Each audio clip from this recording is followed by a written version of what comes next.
बिस्मिल्लाहिर्रहमानिर्रहीम। अच्छा बच्चों, आज हम नाइन्थ मैथ्स जो है वो चैप्टर नंबर 2 जो है वो शुरू करने लगे। अच्छा, उसमें जो सबसे पहले जो टॉपिक है, ठीक है, चैप्टर नंबर 2 जो है ये बेसिकली जो हमारा टॉपिक चैप्टर है ये लॉगरिथम के रिलेटेड है। ठीक है, लॉगरिथम इसका जो टाइटल है वो लॉगरिथम है। ठीक है, आज हम उस चैप्टर का पहला जो टॉपिक है साइंटिफिक नोटेशन वो हम स्टार्ट कर रहे हैं। ठीक है जी, तो ये मैंने कुछ थ्योरी लिखी हुई है, ये मैं आपको समझाऊंगा भी साथ में।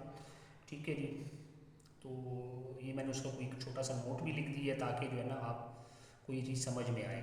ठीक है जी, सबसे पहले जो मैंने आपको बताया था कि हमारा पढ़ाने का तरीक़ाकार ये होगा कि हम जो है ना थ्योरी थोड़ी सी पढ़ेंगे। ठीक है, और उसके बाद हम उसकी जो प्रैक्टिकल है, प्रैक्टिकल वो जो एक्सरसाइज होती है वो उस थ्योरी का प्रैक्टिकल होता है। ठीक है, और साइंस को पढ़ने का तरीक़ाकार भी इसी तरह ही है। जब भी हम साइंस में आगे चलते हैं सबसे पहले हम थ्योरी पढ़ते हैं, उसके बाद उसके रिलेटेड प्रैक्टिकल करते हैं।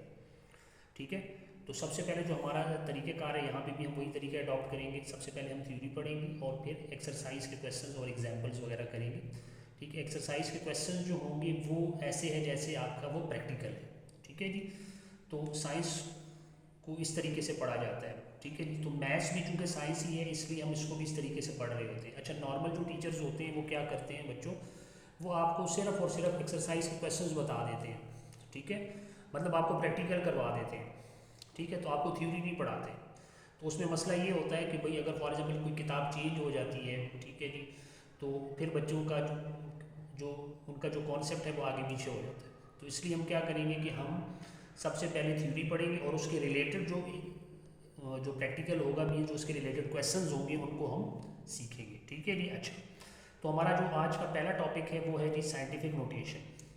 ठीक है, मैं पहले आपको वैसे ही वर्बली थोड़ा सा बता देता हूँ, फिर हम इस जो नोट मैंने लिखा हुआ है ये मैंने पहले से लिख के इसलिए रखा हुआ है कि हमारा जो टाइम है वो सेव हो जाए। अब अगर ड्यूरिंग वीडियो में आपको ये लिखना शुरू करूँ तो फिर ये होगा कि भाई हमारा जो टाइम है वो वीडियो बहुत बड़ी हो जाएगी। ठीक है, तो पहले मैं आपको उसको वर्बली समझा देता हूँ, उसके बाद फिर हम इसको यहाँ से रीड कर लेते हैं। अच्छा बच्चों, इस तरह है हमारे पास साइंटिफिक नोटेशन।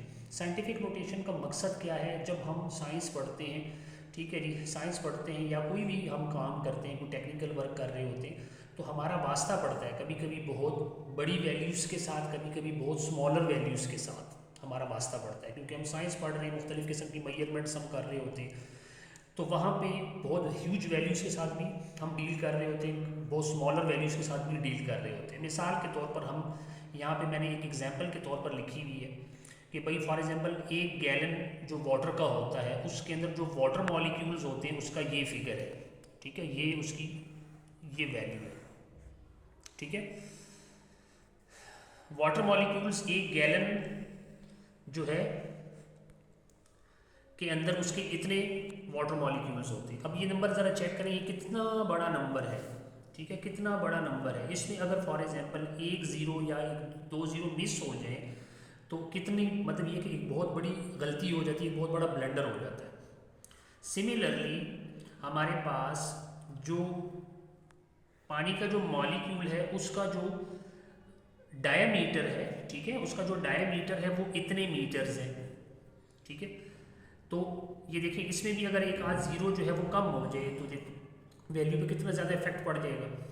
ठीक है, क्योंकि मेजरमेंट जब हम करते हैं साइंस के अंदर तो हम छोटी छोटी चीज़ को जो है ना वो देख रहे होते हैं, अपनी जो एरर है, ठीक है जी, एरर को हम मिनिमाइज कर रहे होते हैं। ठीक है, वरना हमारी जो कैलकुलेशन है उस पर इफेक्ट होता है। ठीक है जी, तो ये देखिए ये जो वैल्यू है ये बहुत ह्यूज वैल्यू है, ये वाली जो पहले मैंने आपको लिख के दी है। ठीक है, ये बहुत ह्यूज वैल्यू है और ये जो वैल्यू है ये बहुत ज़्यादा स्मॉलर वैल्यू है।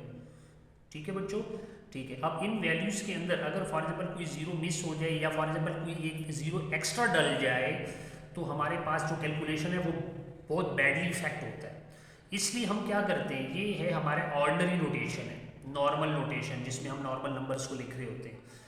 इस नंबर को हम इस तरीके से नहीं लिखते हैं। इस तरीके से लिखने की बजाय हम इसको एक स्पेसिफिक टाइप की नोटेशन साइंटिस्ट ने इन्वेंट की है, उसको डिस्कवर किया है। आप उसको इन्वेंट भी कह सकते हैं, डिस्कवर भी कह सकते हैं, या आप इसको ये कह सकते हैं कि उसको बनाया है उन्होंने। ठीक है जी, एक नया मेथड उन्होंने ईजाद किया है, उसको हम कहते हैं कि ये एक साइंटिफिक नोटेशन है। समझ आ गई बात की। अच्छा, अब ये जो फिगर है ये वाला, water molecules in a gallon of water, उसको जब हम साइंटिफिक नोटेशन में लिखते हैं तो हमारे पास जो वैल्यू है वो इस तरह बन जाती है। ठीक है जी, इस तरह की वैल्यू हमारे पास आ जाती है। अब ये वैल्यू आती कैसे है ये हम आगे इसको स्टडी करेंगे, लेकिन फिलहाल हम इसको इस तरीके से देख रहे हैं। देखिए अब इतनी बड़ी वैल्यू है तो instead of writing like this हम इसको क्या करते हैं कि हम इसको इस तरीके से लिख रहे होते हैं। ठीक है जी, इसी तरह जो हमारे पास वाटर मॉलिक्यूल है उसका जो डायामीटर है उसको इस तरीके से लिखने की बजाय हम इस तरीके से इसको लिख रहे होते हैं। ठीक है, अब ये देखिए थोड़ा सा कॉन्साइज हो गया ना। ठीक है, कॉन्साइज है, एक कन्वीनियंट मेथड है। ठीक है जी, प्रिसाइज मेथड है। इस तरीके से हम जो है वो डायमीटर जो है वो वाटर मॉलिक्यूल का लिख रहे होते हैं। ठीक है, तो उसका मैंने आपको ऑलरेडी मकसद बता दिया कि देखिए इसके अंदर कोई एक आध जीरो ज़्यादा डल गया, ठीक है जी, या फॉर एग्जाम्पल एक आध जीरो कम हो गया तो हमारे पास जो वैल्यू है वो बहुत बैडली इफेक्ट हो जाती है। अच्छा, अब हम इसको समझ आ गई आपको बात। ठीक है, तो हमने क्या किया कि instead of writing this number like this हम क्या करते हैं इसको एक साइंटिफिक नोटेशन में लिख देते हैं। ठीक है, समझ आ गई बात कि इस मेथड से हम इसको लिखते हैं, हम इस तरीके से इसको नहीं लिखते।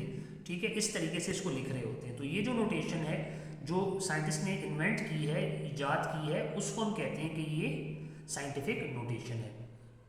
अच्छा बच्चों, अभी हम ये जो मैंने नोट लिखा हुआ है इसको मैं आपको थोड़ा सा ना समझा देता हूँ। सबसे पहले जो है हमारे पास वो है purpose of scientific notation. Scientific notation का जो है वो पर्पस क्या है, जो मैंने आपको ऑलरेडी बताया है, उर्दू में बताया, वही चीज़ यहाँ पे इंग्लिश में लिखी हुई है। There are so many numbers that we use in science and technical work. बहुत सारे हमारे पास इस तरह के नंबर्स होते हैं जिनको हम साइंस में यूज़ करते हैं। ठीक है जी, या किसी भी टेक्निकल वर्क में यूज़ करते हैं। That are either very small और लार्ज, जो कभी कभी तो बहुत ज़्यादा स्मॉल होते हैं या कभी कभी बहुत ज़्यादा लार्ज होते हैं। मिसाल के तौर पर फॉर एग्जांपल देयर आर, ये जो फिगर लिखा हुआ है, ठीक है जी, water molecules in a gallon of water. ठीक है जी, एक गैलन ऑफ वाटर जब हम लेते हैं तो उसके अंदर इतने, ठीक है जी, क्वांटिटी वाइज इतने वाटर मॉलिक्यूल्स अवेलेबल होते हैं। ठीक है जी, नंबर वन, पहली एग्जांपल मैंने आपको ये बताई है। ठीक है जी, दूसरी एग्जांपल ये है कि भाई हमारे पास a single molecule of water has a diameter of approximately इतने मीटर्स। ठीक है जी, हमारे पास जो वाटर मॉलिक्यूल है, ठीक है, एक सिंगल वाटर जो मॉलिक्यूल है उसका जो डायमीटर है वो तकरीबन अप्रॉक्सीमेटली इतने मीटर्स होता है। ठीक है जी, अब वही बात आ जाती है कि भाई ये देखो ये फिगर कितना बड़ा है, ये फिगर कितना स्मॉल है। ठीक है जी, अच्छा जी, अब देखें while writing these numbers in ordinary notation, जब हम लिखते हैं, ठीक है, इन नंबर्स को ऑर्डिनरी नोटेशन में, ऑर्डिनरी नोटेशन को हम स्टैंडर्ड नोटेशन भी कहते हैं। नॉर्मल, अभी हम नॉर्मली हम नंबर्स को इस तरीके से लिख रहे होते हैं जो अभी तक हमने पढ़ा है।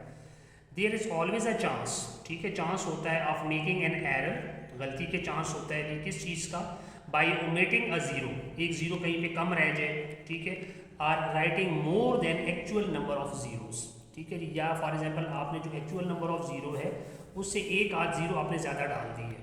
ठीक है जी, समझ आ गई बात की। अच्छा, अब इस प्रॉब्लम को ओवरकम करने के लिए, to overcome this problem, scientists have developed a concise, scientists ने क्या किया, उन्होंने डेवलप किया एक कॉन्साइज, एक प्रेसाइज, एक कन्वीनियंट मेथड, ठीक है, टू राइट वेरी स्मॉल और वेरी लार्ज नंबर्स।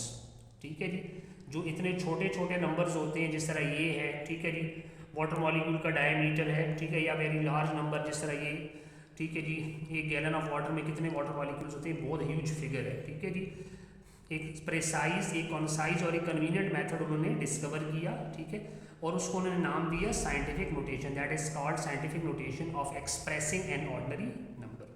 ठीक हो गया जी। अच्छा, अब इन साइंटिफिक नोटेशन इस मेथड, अच्छा सॉरी, इस वाटर मॉलिक्यूल्स की जो स्ट्रेंथ है, इसकी जो टोटल फिगर है, उसको हम इस तरीके से लिख सकते हैं कि 1.266 into 10⁻26 water molecules in a gallon. ठीक है, तो ये जो 1 नंबर है उसको मैंने यहाँ पे लिख दिया साइंटिफिक नोटेशन में।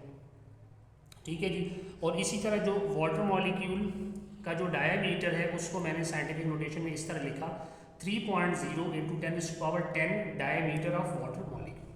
ठीक है, तो ये हमारे पास मेथड है कि हम स्टैंडर्ड नोटेशन में या ऑर्डिनरी नोटेशन में नंबर्स को नहीं लिखते, बल्कि साइंटिफिक नोटेशन में हम इसको लिखते हैं। अब वो लिखते कैसे हैं, ठीक है, ये तो हमने लिख दिया डायरेक्ट, मैंने इसको कन्वर्ट कर दिया इस तरीके से, इसी तरह मैंने इसको कन्वर्ट कर दिया इस तरीके से साइंटिफिक नोटेशन। ठीक है जी। अब साइंटिफिक नोटेशन में इसको कन्वर्ट कैसे करेंगे वो मेथड हम इंशाल्लाह सीखेंगे नेक्स्ट वीडियो में, इसलिए आपने चैनल के साथ जुड़े रहना है। ठीक है जी। इसलिए हम आगे, क्योंकि देखें बेटा यहाँ पे ये चीज़ है कि देखें एक कॉन्सेप्ट से आगे जो नेक्स्ट वीडियो वो उसके साथ लिंक होती है। अगर हम कंसेप्टिव वीडियोस देख रहे होते हैं तो हमें मतलब ये कि उस चीज़ की समझ आ रही होती है। अब मैंने जो ये 2 नंबर्स साइंटिफिक नोटेशन में लिखे हैं, ठीक है, अब ये कैसे बने हैं, ये किस तरह कन्वर्ट हुए हैं, ऑर्डिनरी नोटेशन से ये फिगर कैसे आए, ये हम नेक्स्ट वीडियो में स्टडी करते हैं। ठीक है। इसलिए अभी जो है ना इस वीडियो में हमने यहाँ तक ही पढ़ा है। ठीक है जी। क्योंकि वीडियो बहुत बड़ी होती जाती है, इसलिए अभी हम नेक्स्ट वीडियो की तरफ चलेंगे और वहाँ पे फिर मैं आपको बताऊँगा कि किस तरीके से हम एक नॉर्मल नोटेशन में एक नंबर जो लिखा होता है उसको साइंटिफिक नोटेशन में कैसे कन्वर्ट करते हैं। ठीक है जी। ओके, अभी तक के लिए इतना ही। अल्लाह हाफिज़।